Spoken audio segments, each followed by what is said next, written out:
Welcome to this journey into one of Kentucky's most disturbing and carefully hidden family tragedies.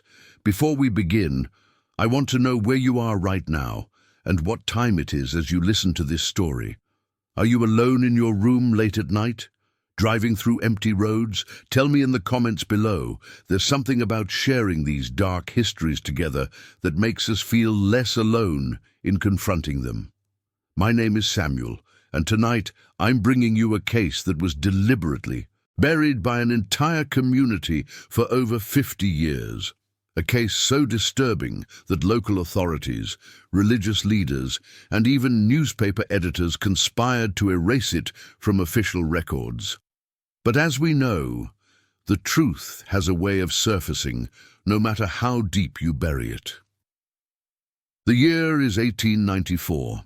The place is Harrow County, Kentucky, a remote agricultural region where families lived miles apart, connected only by dirt roads that became impassable during winter months. In this isolation, the Blackwell family had maintained their ancestral property for 3 generations, a sprawling estate built in 1829 by the patriarch Edmund Blackwell, a tobacco merchant who had accumulated considerable wealth before the Civil War devastated the Southern economy. By 1894, the Blackwell fortune had diminished, but the family remained, occupying their decaying mansion like ghosts haunting their own legacy. The house stood at the end of a long, oak-lined path, barely visible from the main road, surrounded by overgrown gardens and fields that had returned to wilderness. Local residents avoided the property. Children were warned never to approach it, and when pressed for reasons, the adults would only say that the Blackwells preferred to be left alone. What happened inside that house between 1889 and 1894 has never been fully explained. But in the autumn of 1894, a series of events forced the community to confront what they had chosen to ignore, and what they discovered would haunt Kentucky for generations. At the center of this tragedy were 3 women: Margaret Blackwell, 28 years old, the eldest sister who managed the household affairs; Evelyn Blackwell, 26, known for her beauty before the family withdrew from society; and Catherine Blackwell, 23, the youngest, who neighbors remembered as a bright child before she disappeared behind the estate's iron gates. Their parents, Harrison and Constance Blackwell, had died in 1889 under circumstances that were never properly investigated. The official record stated natural causes, but no doctor examined the bodies. No funeral was held. The sisters buried them somewhere on the property, and life continued behind those walls. But what kind of life? On October 15, 1894, Thomas Garrett, a 32-year-old pharmacist from the nearby town of Millbrook, received an urgent message. Someone from the Blackwell estate needed medical supplies. Garrett, new to the area and unfamiliar with local prejudices, agreed to make the delivery personally. What he witnessed during that visit would eventually lead to one of the most shocking investigations in Kentucky history, but it would take 30 more years before anyone dared to speak publicly about what was really found inside the Blackwell house. This is not a story with easy answers. This is not a case that was neatly solved and filed away. This is a descent into a darkness so complete that even now, over a century later, there are questions that remain unanswered, and horrors that can only be glimpsed through fragments of evidence.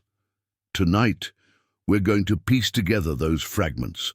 We're going to examine the testimonies that were suppressed. We're going to read the diary entries that were hidden in courthouse basements. And we're going to confront the question that haunted everyone who came near this case. How could 3 women living alone in that house have produced the evidence of systematic horror that investigators eventually discovered? Because here's what you need to understand before we go any further. When authorities finally entered the Blackwell estate in November of 1894, they didn't just find evidence of isolation or neglect. They found something far worse, something that suggested the house hadn't held 3 residents at all. They found evidence of a 4th. To understand the Blackwell tragedy, we must first understand the world that created it. Kentucky, in the late 19th century, was a place still recovering from the wounds of the Civil War. Harrow County, in particular, had been devastated. Families that had once thrived on tobacco and hemp production found themselves impoverished. The social structures that had maintained order, however oppressive, had collapsed. In this vacuum, isolation became common. Families withdrew into themselves, maintaining their properties but severing connections with the broader community. Madness, when it occurred, was hidden behind closed doors. There were no social workers, no mental health institutions nearby, no systems in place to intervene when families began to fracture. The Blackwell family had always been somewhat apart. Edmund Blackwell, the founder of the estate, had been a stern man who believed in rigid hierarchy and absolute parental authority. His son, Harrison Blackwell, inherited not just the property, but this philosophy of familial control. Harrison married Constance Whitmore in 1863, and together they had 4 children: Margaret, born 1866, Evelyn, born 1868, Catherine, born 1871, and a son whose existence would become central to this investigation. Here's where the historical record becomes deliberately vague. Census records from 1870 list 4 Blackwell children, but the 1880 census lists only 3. The son, who would have been approximately 9 years old, simply disappears from official documentation. When questioned decades later, elderly residents of Harrow County recalled whispers about a Blackwell boy who was, in the delicate language of the time, not quite right. Some remembered him as sickly. Others suggested developmental difficulties.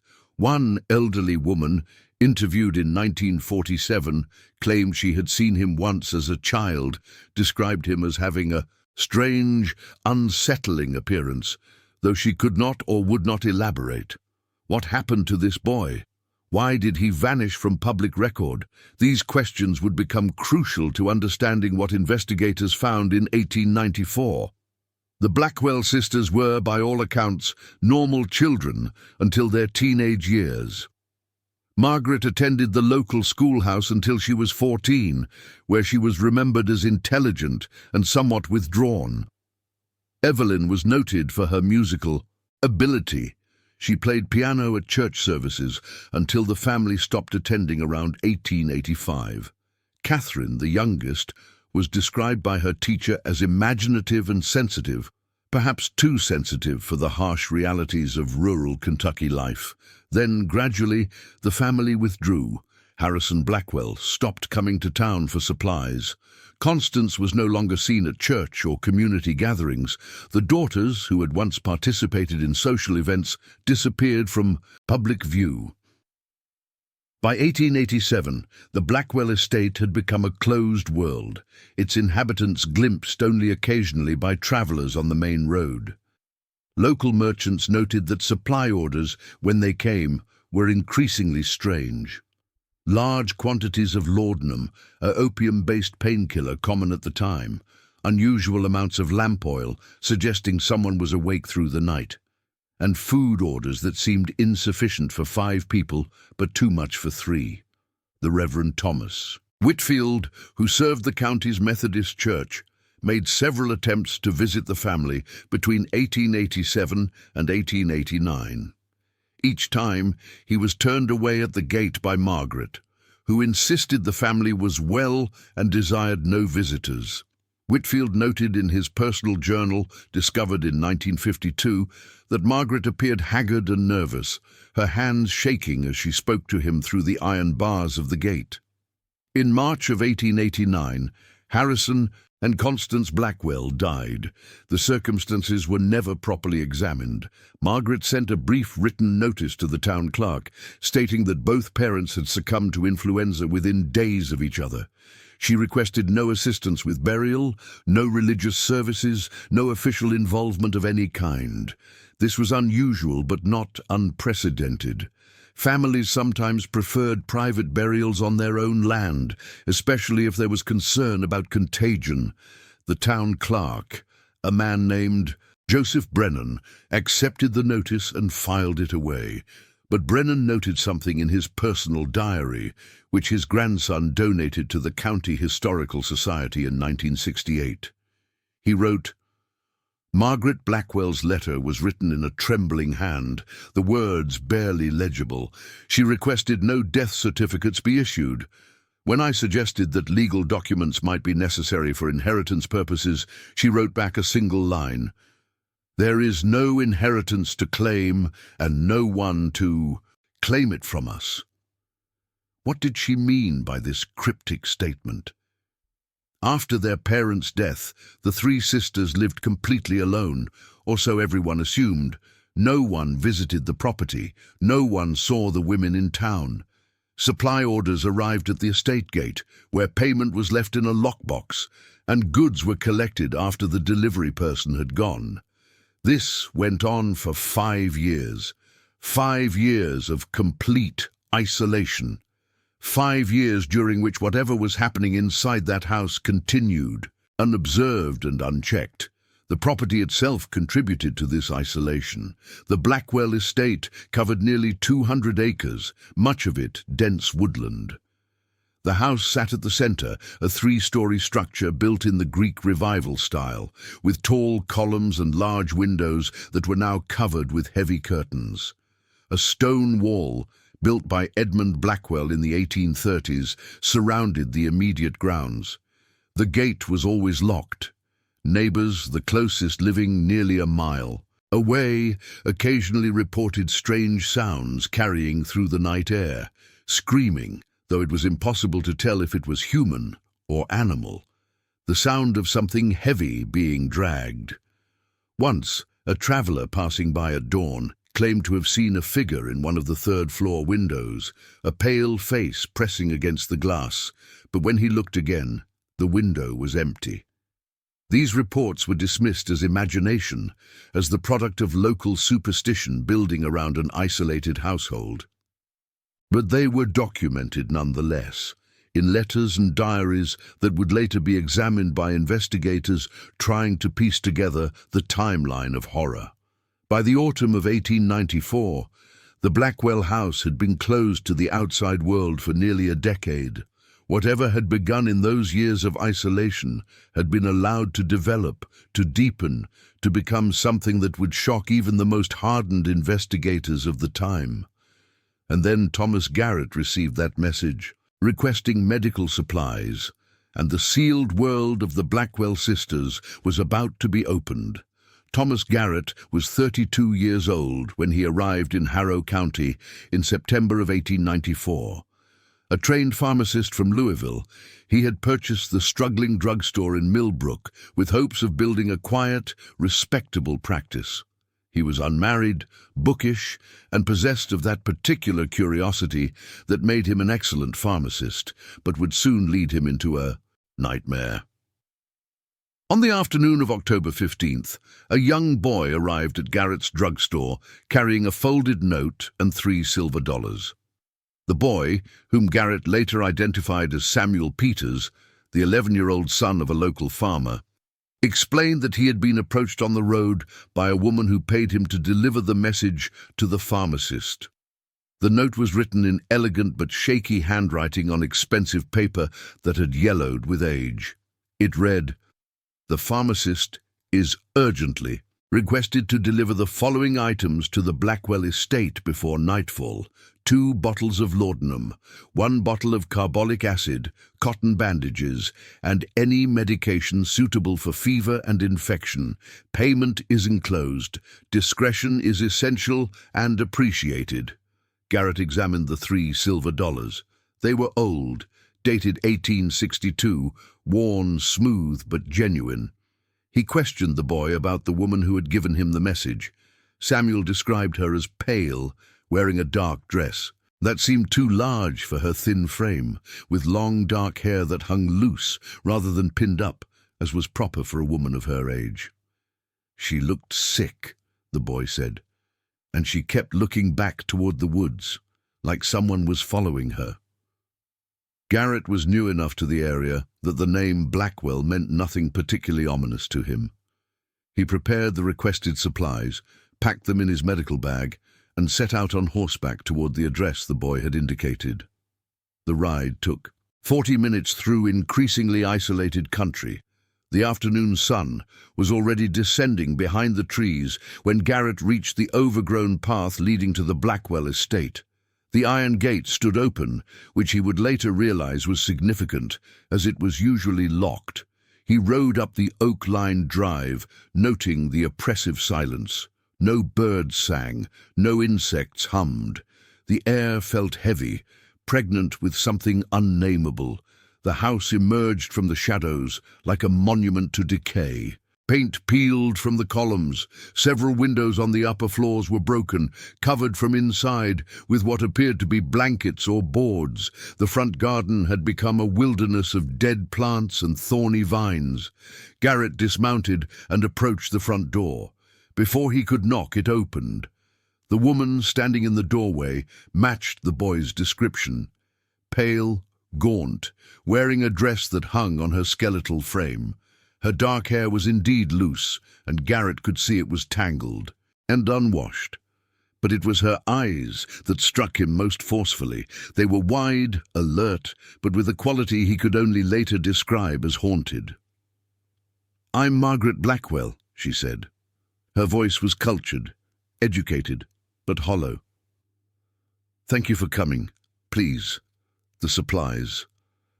Garrett handed over his bag. Margaret took it with trembling hands, but did not invite him inside. She stood in the doorway, blocking his view of the interior, though Garrett caught glimpses of a dark hallway, peeling, wallpaper, and the smell of something unpleasant like rot or illness. "Miss Blackwell," Garrett said, using his professional voice. "The note mentioned fever and infection. Perhaps I should examine the patient. I have some medical training beyond pharmacy." "No," Margaret said quickly. "No, that won't be necessary. The supplies will suffice." "If someone is seriously ill," Garrett persisted, "they may need a doctor. The items you requested suggest significant injury or disease." Margaret's hands tightened on the bag. For a moment, Garrett thought she might cry. Then she composed herself. "My sister Catherine has a fever. Nothing serious. The carbolic acid is for cleaning. We are very careful about cleanliness." But as she spoke, Garrett heard something from inside the house, a sound that might have been a moan or a cry, muffled but distinctly human. And then another sound, heavier, like footsteps on the floor above. "Miss Blackwell," Garrett said more firmly, "I heard someone is there another member of your household who requires attention?" Margaret's face changed. The exhaustion was replaced by something harder, more defensive. "You heard nothing. My sister Evelyn is upstairs. She sometimes has nightmares. That is all. Now I must ask you to leave. You've been very kind, and we appreciate your discretion." She began to close the door, but Garrett, driven by a combination of professional concern and simple human decency, placed his foot against the threshold. "Miss Blackwell, if someone in this house is in distress, if someone requires medical care beyond what those supplies can provide, you must tell me. I can bring a doctor. I can arrange help." For a long moment, Margaret stared at him. In her eyes, Garrett saw something that would haunt him for the rest of his life. Not anger or fear, but a profound, bottomless desperation. The look of someone who wanted to scream for help, but had forgotten how. Then she whispered so quietly he barely heard, "No one can help us now. We went too far. We couldn't stop it." Before Garrett could respond, before he could ask what she meant, Margaret shoved his foot back and slammed the door. He heard the sound of multiple locks engaging. heavy bolts sliding into place. Garrett stood on that porch for several minutes, uncertain what to do. He was not a man prone to flights of imagination, but something about the encounter deeply disturbed him. The woman's obvious distress, the sounds from inside, and those words. "We went too far. We couldn't stop it." He walked around the side of the house, trying to peer through windows, but they were all covered or shuttered. As he moved along the western wall, he noticed something that made him pause. The ground near the foundation had been recently disturbed, not as if someone had been gardening, but as if something had been buried and then partially unearthed. He could see what looked like fabric, dark and stained, protruding from the soil. Before he could investigate further, he heard a window open above him. Looking up, he saw a face at the third-floor window, a woman with wild blonde hair and a thin white face. She was not looking at him, but seemed to be looking past him, into the woods. Her mouth was moving as if she was speaking or perhaps praying, though no sound reached him. Then, shockingly, he saw hands reach from behind her and pull her back from the window. The shutters slammed closed. Garrett remounted his horse and rode back to town, his mind racing.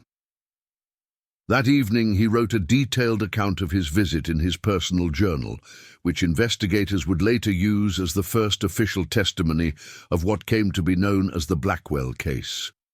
But he did not immediately report what he had seen to authorities.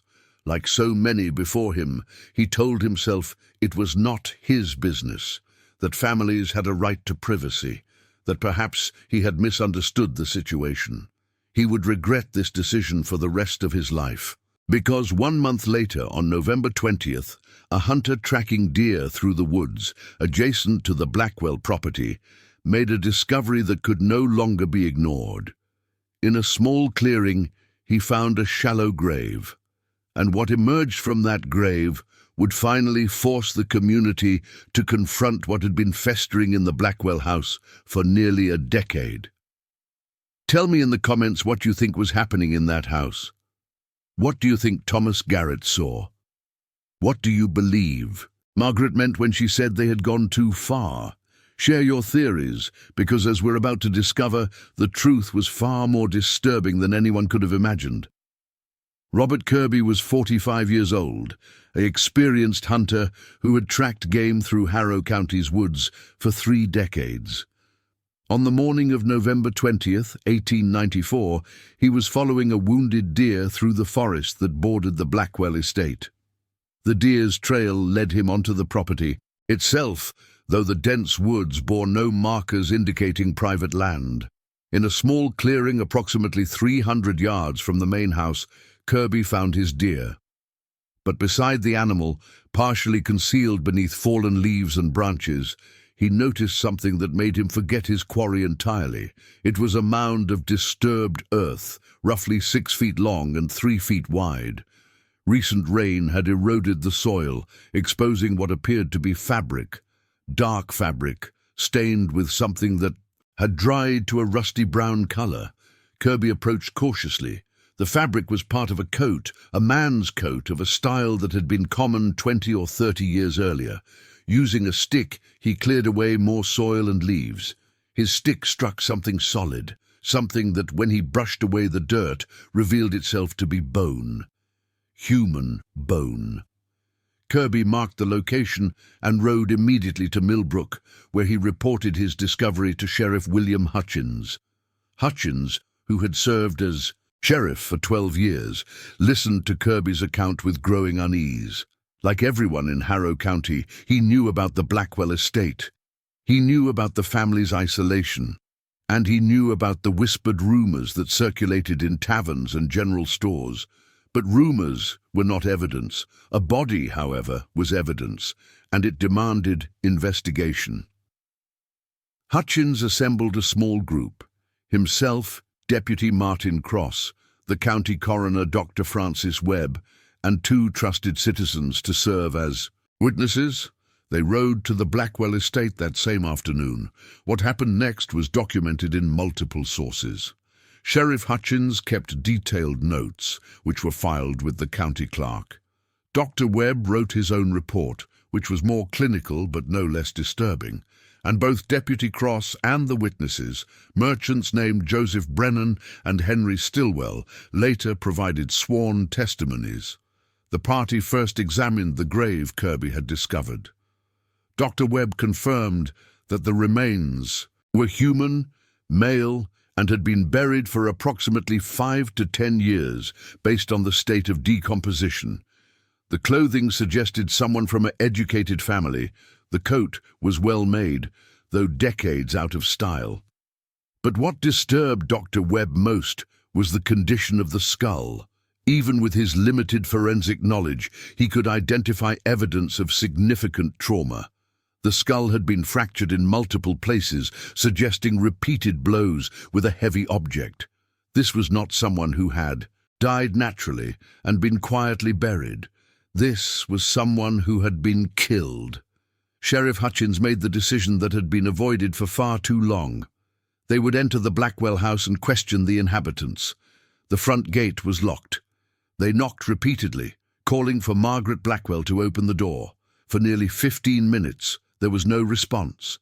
Then, finally, they heard the sound of bolts sliding back, chains being removed. The door opened 6 inches.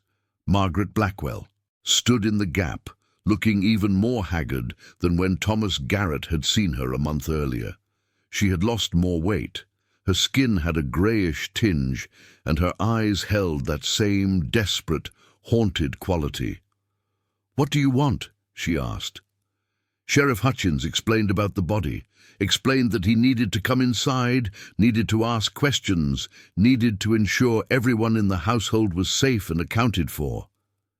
Margaret began to cry, not sobbing, but silent tears running down her hollow cheeks.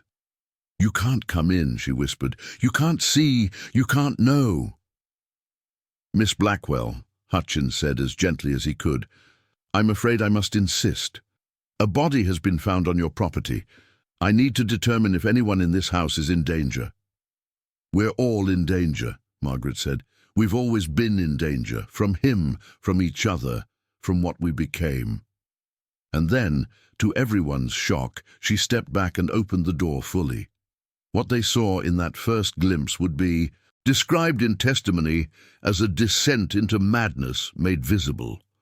The front hallway of the Blackwell house was dark, despite the afternoon sun. Heavy curtains covered every window. The wallpaper, once elegant, hung in strips from the walls.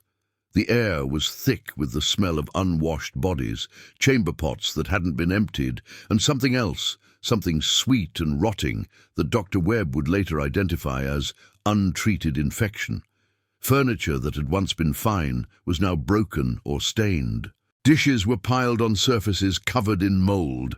The floor was littered with papers, clothing, and objects that seemed to have been dropped and forgotten. But it was what covered the walls that made Sheriff Hutchins and his men pause in horror. Scratched into the plaster, carved with what must have been knives or scissors, were words and symbols, hundreds of them, maybe thousands, covering every available surface. Some were legible. "Forgive us. Make it stop. He won't die. We can't escape." Others were just frantic scrawling, the marks of minds breaking under unbearable pressure. Margaret led them through the hallway into what had once been a sitting room. 2 women sat on a decrepit sofa, both thin and disheveled. The blonde woman, Evelyn, was rocking back and forth, humming tunelessly. The younger woman, Catherine, sat perfectly still, staring at nothing. "My sisters," Margaret said unnecessarily. "Evelyn hasn't spoken in 3 years. Catherine speaks, but only to him." "To whom?" Sheriff Hutchins asked. Margaret's laugh was bitter. "To our brother, of course, to Samuel." The name hung in the air. Samuel Blackwell, the child who had disappeared from census records. The son who had ceased to exist in official documentation. "Where is your brother, Miss Blackwell?" Dr. Webb asked quietly. Margaret gestured toward a door beneath the staircase. "Down there. He's always down there now. "That's where he belongs," Father said, "in the dark, away from decent people." Sheriff Hutchins approached the door. It was padlocked from the outside, a heavy lock that looked relatively new. "I need to open this." "You should prepare yourself," Margaret said, "for what you're going to see, for what we've done, for what he made us do." The sheriff removed the padlock with bolt cutters brought from his saddlebag. The door swung open, revealing stairs descending into darkness. The smell that emerged was overwhelming: human waste, rot, and something else. The distinct smell of someone living in those conditions for an extended period. Hutchins lit a lantern and descended, followed by Dr. Webb and Deputy Cross. The witnesses remained upstairs, though they could hear the men's reactions even from the upper level. What they found in that basement would be described in multiple testimonies, each trying to capture something that seemed beyond description. A man lived in that basement, or something that had once been a man. He was chained to the wall by a leg iron attached to a bolt in the stone foundation. The chain was long enough to allow him to reach a stained mattress, a bucket, and a small area where food scraps littered the floor. But it was the man himself who horrified them most. He appeared to be in his mid-20s, though his exact age was difficult to determine. He was naked, except for ragged trousers. His body was covered in scars, some old, some fresh. His hair and beard had grown long and matted, but his eyes were alert, intelligent, and filled with a rage so intense it seemed to physically radiate from him. When he saw the men, he lunged toward them as far as his chain would allow, making sounds that were not quite words, but held meaning nonetheless. Sounds of fury, of madness, of something that had broken beyond repair. "Dear God," Dr. Webb whispered, "how long has he been down here?" They found the answer later, in Margaret's diary. Samuel Blackwell had been confined to that basement since 1885. 9 years. He had lived in darkness and filth for 9 years, but the question that haunted everyone was this: what had he done to deserve such treatment? Or more disturbingly, what had been done to him that led him to become what he now was? In the days following the initial discovery, Sheriff Hutchins and a team of investigators systematically searched the Blackwell house. What they found painted a picture of systematic horror that had evolved over decades. Margaret's diary, kept sporadically from 1883 to 1894, provided the most coherent narrative, though even it was fragmentary and sometimes incoherent. The entries began normally enough, the observations of a young woman managing a household, dealing with difficult parents, caring for her siblings. But in 1885, the tone changed dramatically. An entry from March of that year read, "Father has decided Samuel must be confined. He says Samuel's urges have become uncontrollable. He tried to force himself on Catherine last night. She's only 14. Father says Samuel is possessed by demons of lust and must be kept away from us until he can be cured." Mother agrees. "I don't know what to think. Samuel seems sorry, but Father says sorry means nothing when the devil controls you." Subsequent entries detailed Samuel's descent into the basement. At first, it seemed to be intended as temporary, a cooling-off period, a chance for religious counseling to take effect. But temporary became permanent. "Samuel screams all night," Margaret wrote in June 1885. "He begs to be released. He promises he'll be good. But Father says we cannot trust him. Father says that men who cannot control their base nature must be controlled by others. Mother brings him food twice a day. She won't let us near him. She says we're too weak, that we'll let him manipulate us." The entries became darker. By 1886, Margaret was writing about how the confinement was changing. Samuel, how he had become violent, aggressive, how he threatened them when they brought food. But then came the entry that explained everything that followed. From October 1889. "Mother and father are dead. I don't know what to do. Samuel killed them. He got free somehow. The chain must have been weak. He was waiting when Father went down to feed him. He killed Father with a piece of broken pipe. Then he went upstairs and killed Mother. We heard the screaming. By the time Evelyn and I got to her, it was too late. Samuel was covered in blood, laughing. We managed to lock him back in the basement, but now he's down there, free of his chain, and we don't know what to do. We can't report this. They'll hang Samuel, and they'll ask questions. They'll ask why he was chained. They'll learn what Father did, what we all did. We buried Mother and Father in the woods. We told no one, and now we're alone with him. The investigators found Harrison and Constance Blackwell's remains in the woods, buried in shallow graves near where Robert Kirby had discovered the first body. The first body, they eventually determined, was of a handyman named Peter Morris, who had worked on the property in 1884. He had disappeared without explanation. Margaret's diary suggested he had discovered Samuel in the basement and threatened to report the family. He was killed to keep the secret. But here's where the narrative becomes even more disturbing, because the investigators found evidence of something that Margaret's diary only hinted at, something so horrifying that the official reports deliberately obscured the details. In Margaret's room, investigators found a locked wooden box hidden beneath floorboards. Inside were photographs, dozens of them, taken with a camera that had belonged to Harrison Blackwell, who had been an amateur photographer before the family's isolation. The photographs dated from 1885 to 1893. They documented Samuel's confinement, his physical deterioration, and something else entirely. Dr. Webb, in his sealed report that wouldn't be opened until 1947, described what the photographs revealed. He wrote in clinical language, trying to maintain professional distance, but the horror was unmistakable.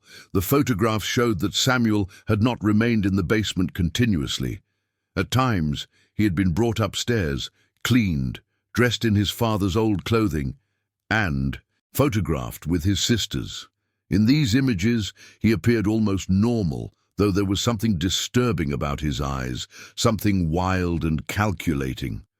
Other photographs showed the sisters in various states of undress, posed in ways that suggested the images were not innocent. And in several, Samuel was present, his chains visible, but the scenes themselves suggesting something deeply inappropriate. Dr. Webb's report used careful language. Evidence suggests that after the death of the parents, the sisters maintained a relationship with their brother that exceeded normal familial bounds. Whether this was a continuation of abuse that had occurred before confinement or a development that occurred during the years of isolation cannot be determined from available evidence.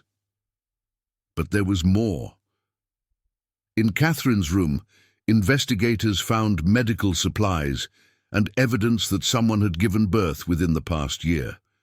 Blood-stained linens had been burned in the fireplace, but not completely destroyed. A crude cradle sat in the corner, empty but recently used. When Dr. Webb examined Catherine, despite her protests and Margaret's attempts to intervene, he confirmed what the evidence suggested. Catherine had given birth, probably within the last 6 to 8 months, but there was no infant in the house. "Where is the child?" Sheriff Hutchins demanded. Catherine, who had barely spoken since the investigators arrived, finally looked directly at him. Her voice was flat, emotionless, as if she were recounting something that had happened to someone else. "He took it," she said. "Samuel took it. Said it was his. Said it was wrong, that it couldn't live. He took it down to the basement. We heard it crying for 3 days. Then we didn't hear it anymore." The investigators returned to the basement, this time searching more thoroughly. In a far corner, behind a pile of broken furniture, they found a small bundle wrapped in a blanket. Inside was the body of an infant, a boy, perhaps 4 months old when he died. The cause of death appeared to be exposure and neglect. This discovery broke whatever remained of the investigators' professional composure. Several of the men became physically ill. Sheriff Hutchins, a father of 5, had to leave the house entirely to compose himself. But the question remained: who had fathered Catherine's child? Margaret, when pressed, finally admitted what Dr. Webb's medical examination would later confirm. After their parents' death, the sisters had lived in a state of constant terror. Samuel, though confined to the basement, had maintained psychological control over them. He would scream threats through the night.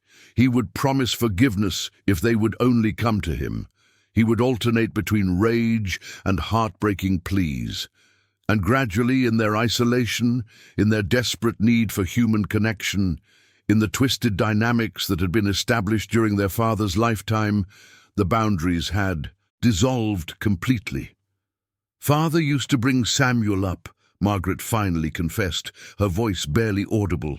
"Before we confined him, Father would bring him to our rooms, said it was Samuel's right, said we belonged to the family and family took care of each other. Mother knew. She never stopped it. When Father died, Samuel demanded we continue, said if we didn't, he would find a way to kill us all. We were so afraid, so alone. We had no one to turn to. No one would have believed us. They would have said we were wicked, that we encouraged it." Evelyn, who had not spoken in 3 years, according to Margaret, suddenly began to laugh.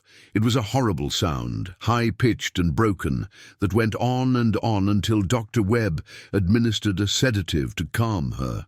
The investigators found more evidence throughout the house, letters that were written but never sent, addressed to various authorities, begging for help. All of them were scored through with black ink, as if someone had prevented them from being mailed.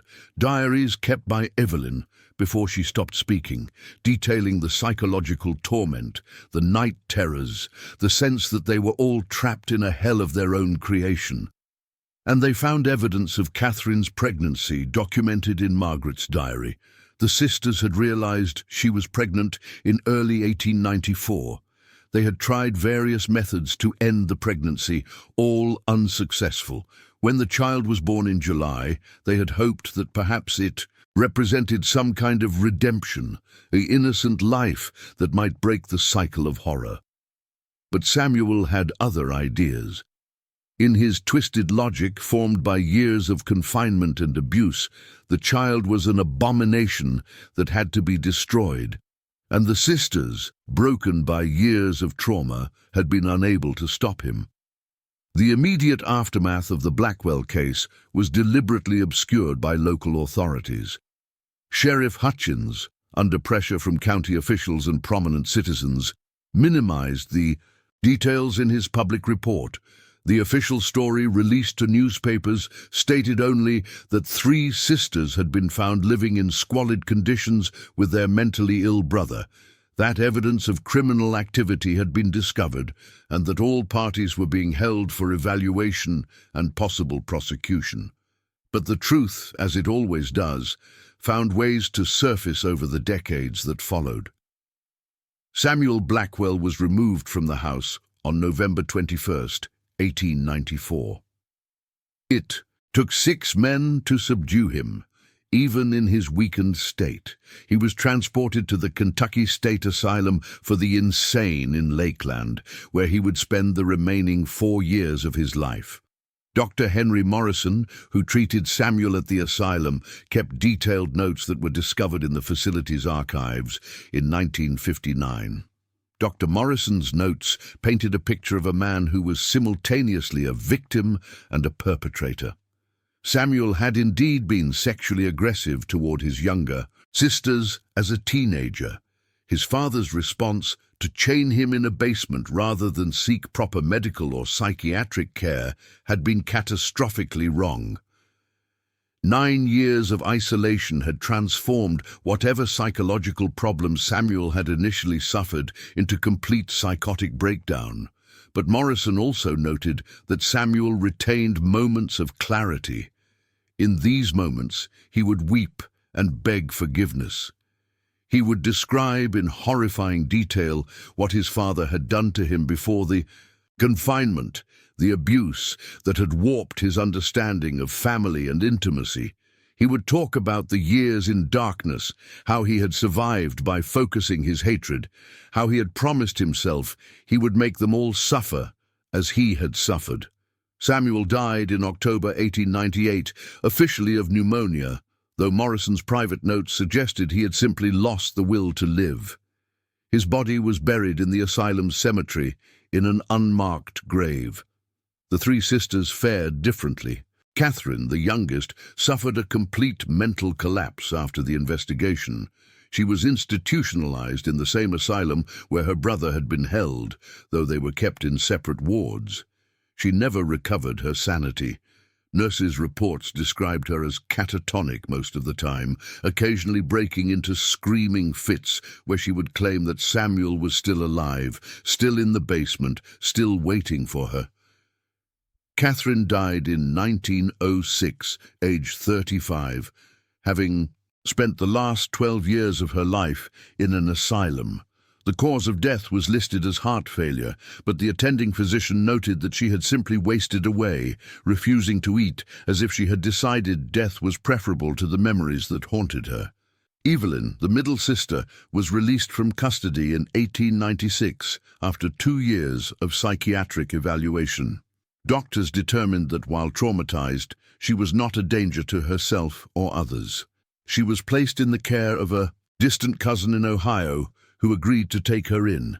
This cousin, Martha Whitmore, was elderly and lived alone. She agreed to the arrangement more out of family obligation than genuine compassion. But Evelyn did not stay long. In April 1897, she disappeared. Martha reported that Evelyn had left during the night, taking nothing with her. She was never found. Some speculated she had died by suicide, perhaps throwing herself into the Ohio River. Others whispered that she had simply wanted to disappear, to start a new life where no one knew the Blackwell name. In 1923, a woman matching Evelyn's description was reportedly seen in San Francisco, working as a seamstress under the name Emily Bauer. A local reporter investigating rumors of the woman's past attempted to interview her. She refused, saying only, "Some people should be allowed to bury their dead and never speak of them again." Whether this was truly Evelyn Blackwell was never confirmed. Margaret, the eldest, was tried for her role in concealing her parents' murder and for negligence in the death of Catherine's infant. The trial, held in May 1895, was a sensation. Newspapers from as far away as New York sent reporters to cover it. The courtroom was packed daily with citizens eager for salacious details. But the prosecutor faced a difficult challenge. How could he convict a woman who was so clearly a victim herself? Defense attorneys presented evidence of the abuse Margaret had suffered, the impossible situation she had been placed in, her attempts to get help that had been ignored. Character witnesses testified to the Margaret they had known before the family's isolation, an intelligent, kind young woman who had been destroyed by circumstances beyond her control. The jury deliberated for 3 days. In the end, they found her guilty of concealing a death, but not guilty of the more serious charges. She was sentenced to 10 years in prison, but was released after serving only 3 due to declining health. Margaret left Kentucky immediately upon release and moved to Boston, where she lived under the name Margaret Whitmore, using her mother's maiden name.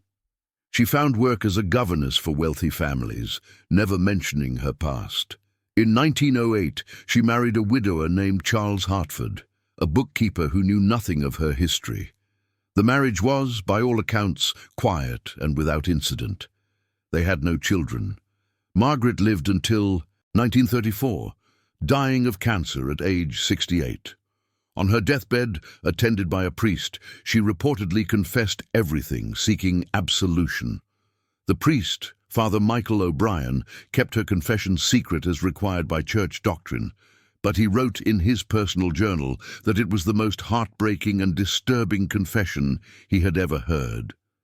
"She wept as she told me of the years of torment," Father O'Brien wrote. "She spoke of a love for her brother that had been twisted by their father into something monstrous. She spoke of watching her sisters break under the weight of their shared guilt and trauma. And she spoke of the infant, whose cries she could still hear in her dreams 40 years later. She asked me if God could forgive what they had done. I told her that God's mercy was infinite, but I'm not sure I believed it myself." The Blackwell house stood empty for decades. No one wanted to buy property associated with such horror. It became a local legend, the kind of place teenagers dared each other to approach on dark nights. Stories circulated about lights in the windows, about screaming heard from the basement, about the ghost of a baby crying in the night. In 1947, a team of paranormal investigators from the University of Louisville visited the property as part of a study on allegedly haunted locations. Their report, filed with the university's library, noted several anomalous readings and unexplained sounds, though they were careful to present their findings as preliminary and in need of further study. One investigator, Professor James Whitmore, wrote a separate, more personal account of the visit. He described feeling an overwhelming sense of despair upon entering the house, as if the very walls had absorbed the anguish of the Blackwell family and radiated it back. In the basement, where Samuel had been confined, he reported experiencing extreme anxiety and the sensation of being watched by malevolent presence. "Whatever happened in that house," Whitmore wrote, "left an imprint that cannot be explained by conventional means. Whether one believes in ghosts or not, the psychological residue of such sustained trauma and horror has somehow become part of the physical structure itself." The house was finally demolished in 1952, after a fire of unknown origin gutted most of the interior. Local authorities, tired of the property's dark reputation and the trespassers it attracted, ordered its complete destruction. The land was cleared and remained empty for years, but even after the house was gone, the story persisted. In 1968, a researcher named Elizabeth Carr began compiling all available documents related to the Blackwell case for her doctoral dissertation on 19th-century family violence in rural America. Her research uncovered previously sealed documents, including Dr. Webb's full report and additional diary entries that had been deemed too disturbing for public release. Carr's dissertation, completed in 1971, provided the most comprehensive analysis of the case to date. She argued that the Blackwell tragedy was not an isolated incident of madness, but rather the inevitable result of patriarchal power structures, social isolation, and a society that turned a blind eye to domestic abuse. "The Blackwell case," she wrote, "asks us to confront uncomfortable questions about complicity. An entire community knew something was wrong. Neighbors heard screams, merchants noted strange orders, religious leaders were turned away from the property, yet no one intervened until a body was found. How many lives could have been saved if someone had acted sooner, and how many similar horrors continue today because we choose not to see them? So where does that leave us, over a century later, as we try to make sense of the Blackwell tragedy? The truth is, there are no easy answers. There never were. This is not a story with a clear villain and innocent victims. This is a story of people trapped in cycles of abuse that destroyed everyone they touched.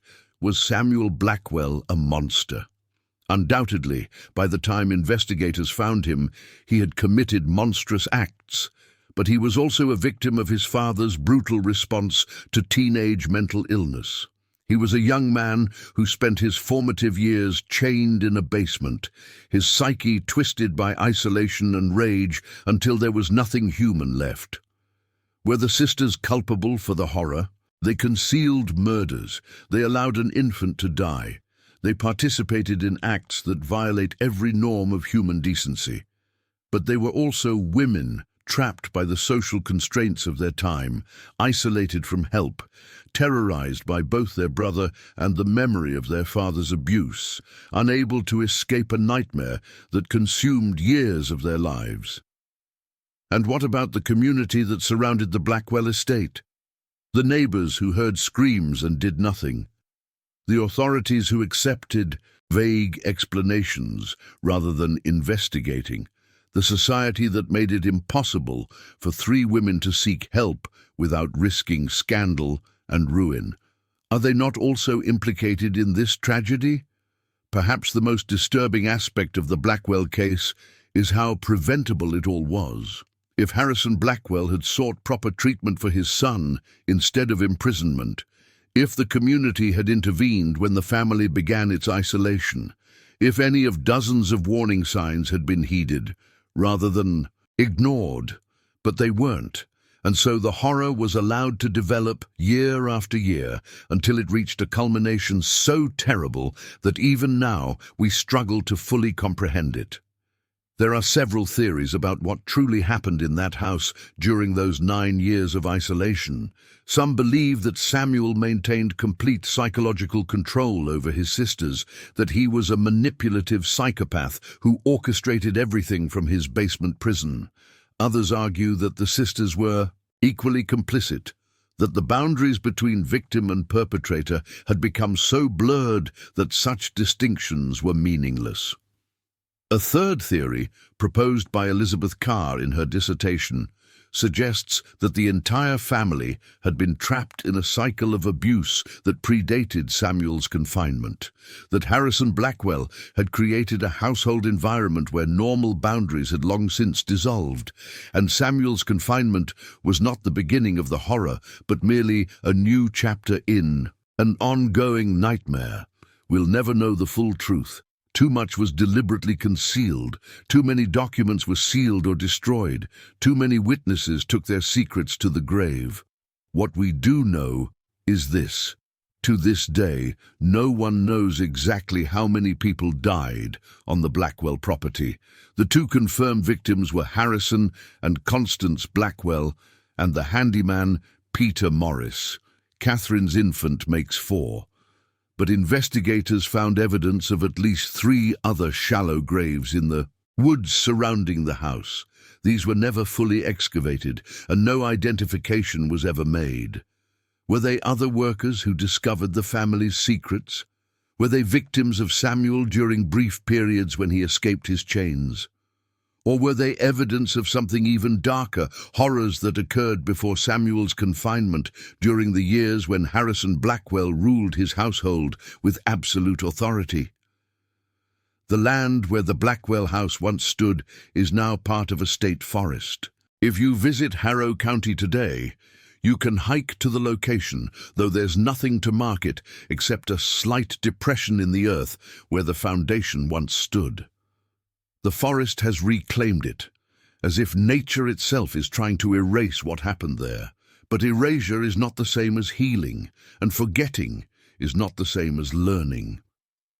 The Blackwell case stands as a stark reminder of what can happen when society fails to protect its most vulnerable members, when signs of abuse are ignored, when isolation is allowed to continue unchecked, when the facade of family respectability matters more than the reality of suffering behind closed doors.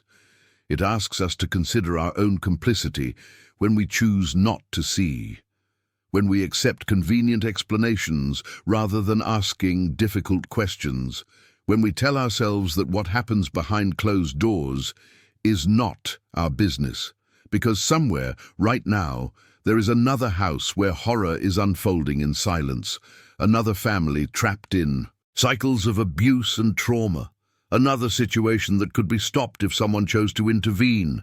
The Blackwell sisters are long dead, Samuel is gone, the house is destroyed. But the questions they raise remain as urgent today as they were in 1894. What will you do when you hear the screams? Will you investigate, or will you tell yourself it's not your concern? Will you act, or will you wait until bodies are found and it's too late? I hope you'll think about these questions. I hope you'll share your thoughts in the comments below. What do you think really happened in the Blackwell house? What theory makes the most sense to you? And what lessons can we learn from this tragedy to prevent similar horrors in our own time? If this story affected you, please subscribe to our channel and ring the bell to be notified of our next investigation. Share this video with others who appreciate deep dives into historical mysteries. And join our community in the comments, where we continue to explore the darkest corners of human history. Thank you for taking this difficult journey with me. Until next time, remember, the past is never truly buried. It waits in the shadows, demanding to be acknowledged, demanding that we learn from its horrors so we never repeat them. Stay curious, stay compassionate, and never stop asking questions. This is Samuel, signing off.